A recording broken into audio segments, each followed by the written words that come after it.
हमारा सनातन धर्म, हमारी सनातन संस्कृति केवल एक पूजा पद्धति भर नहीं है। विश्व कल्याण की भावना से ओतप्रोत एक संपूर्ण जीवन की शैली है।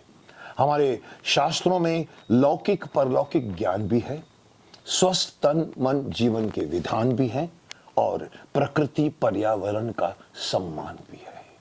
क्योंकि हमारे ऋषि मुनियों ने ये बात को जान लिया था और ये मानते भी थे कि स्वच्छ प्रकृति और पर्यावरण हमारे जीवन के आधार हैं। प्रकृति अगर संतुलित नहीं होगी तो हमारा जीवन भी संतुलित नहीं रहेगा, हम रोगी होंगे।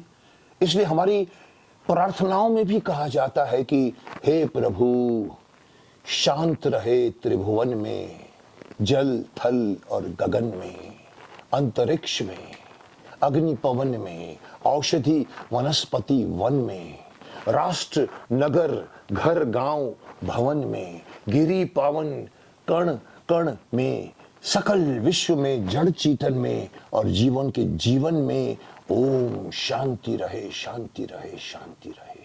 दोस्तों, स्वस्थ जीवन के लिए स्वच्छ वातावरण चाहिए, स्वच्छ मिट्टी चाहिए, स्वच्छ पानी चाहिए और स्वच्छ हवा भी चाहिए। ये बहुत अनिवार्य है।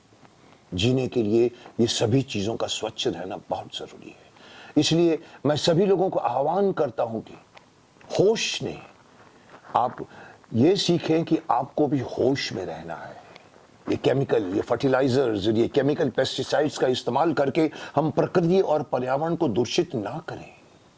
जैविक खेती करें, जिसको हम ऑर्गेनिक कहते हैं, स्वस्थ रहे और सबसे बड़ी बात है कैंसर मुक्त रहे। दोस्तों, मैं अगर अंत में ये बात कहूं कि मैं हैरान हूं कि सारे रोग आते हैं चले जाते हैं, चाहे वो टीबी हो, चाहे वो एड्स हो, चाहे वो अभी कोरोना भी आकर चला गया, लेकिन कैंसर क्यों सालों से टिका हुआ है? 100 सालों से भी ज्यादा कैंसर टिका हुआ है। ये कैंसर हमारी जिंदगी के कण कण में घुस गया है।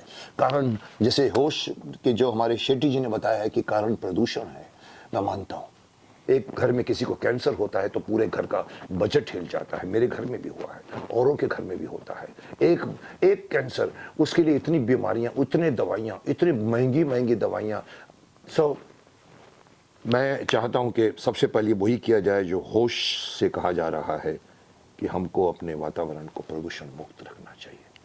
मैं आप लोगों को विजयी भव कह सकता हूं, शक्तिमान की शक्ति दे सकता हूं, लेकिन निदान निकालिए इस कैंसर का। बहुत हो चुका है, इसके ऊपर बहुत जुल्म हो चुका है हमारे मानव जाति पर। इसको हटाना बहुत जरूरी है।